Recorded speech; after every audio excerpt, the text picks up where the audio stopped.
नमस्कार, आप देख रहे हैं अर्थ डिजिटल प्लेटफॉर्म। मैं हूं आपके साथ अमन शर्मा। इस समय की एक इम्पोर्टेंट अपडेट है और ये इम्पोर्टेंट अपडेट इंटरनेशनल अपडेट है। मैं आपको बताना चाहूँगा, embassy of India in Tehran ने 14 जनवरी 2026 को एक फ्रेश और हाई अलर्ट ट्रैवल एडवाइजरी जो है वो जारी की है। और इस एडवाइजरी में ईरान में मौजूद सभी इंडियन नेशनल्स, चाहे वो स्टूडेंट्स हों, चाहे वो श्रद्धालु हों, चाहे वो बिजनेस पर्सन हो या फिर टूरिस्ट हो, सभी को जो है वो ईरान छोड़कर वापस आने की सलाह दी गई है।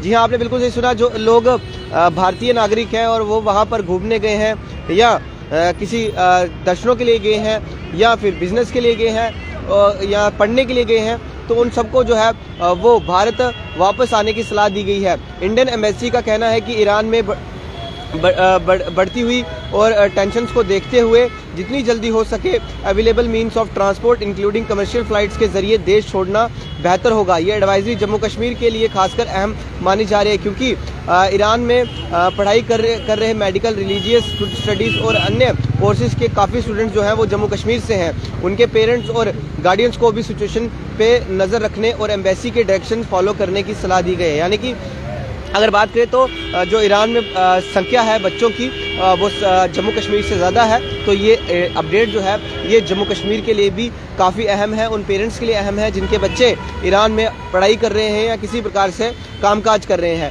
एडवाइजरी के तहत इंडियन सिटीजन्स और PIOS को कुछ ज़रूरी गाइडलाइंस जो है वो फॉलो करने को कहा गया है। एक्स्ट्रा कॉशन बरतनी होगी, प्रोटेस्ट और डेमोस्ट्रेशन वाली जगहों से दूर रहना होगा, लोकल मीडिया और ग्राउंड डेवलपमेंट्स पर नज़र रखनी होगी और सबसे ज़रूरी इंडियन एम्बेसी के साथ रेगुलर कॉन्टैक्ट में जो है वो रहना होगा।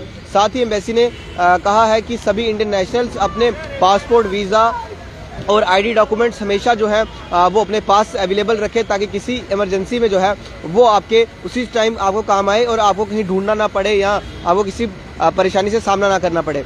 इसके अलावा इंडियन एम्बेसी तेहरान ने इमरजेंसी हेल्पलाइन नंबर्स भी जारी किए हैं, जहां ज़रूरत पड़ने पर मदद की जा सकती है। एक और इम्पॉर्टेंट अपील, जो इंडियन नेशनलिस्ट अभी तक एम्बेसी के साथ रजिस्टर नहीं हुए हैं, उनसे कहा गया है कि वो ऑफिशियल MEA पोर्टल के जरिए रजिस्ट्रेशन जरूर करें। अगर इंटरनेट एक्सेस पॉसिबल ना हो तो इंडिया में उनके फैमिली मेम्बर्स भी रजिस्ट्रेशन करवा सकते हैं। इसी बीच फ्लाइट ऑपरेशंस पर भी जो है वो असर पड़ा है। इंडिगो एयरलाइंस ने अपनी ट्रैवल एडवाइजरी जो है वो जारी करते हुए कहा कि एयर स्पेस से के अचानक क्लोजर की वजह से उनकी कुछ इंटरनेशनल फ्लाइट्स पे जो है वो इम्पैक्ट पड़ा है। यानी कि जो ईरान का इंटरनेशनल एयर स्पेस है उसे जो है वो बंद किया गया है और जो भारतीय फ्लाइट्स हैं वो कहीं ना कहीं वहाँ पर नहीं पहुँच पा रही हैं। इंडिगो का कहना है कि उनकी टीम्स जो है वो सिचुएशन को असेस कर रही हैं और अफेक्टेड पैसेंजर्स को बेस्ट पॉसिबल अल्टरनेटिव जैसे फ्लेक्सिबल रीबुकिंग ऑप्शंस या रिफंड प्रोवाइड किए जा रहे हैं। एयरलाइन ने पैसेंजर से वेबसाइट पर अपडेट चेक करने की अपील की है। फिलहाल इंडियन अथॉरिटीज़ पूरी सिचुएशन पर क्लोज वॉच रखी है और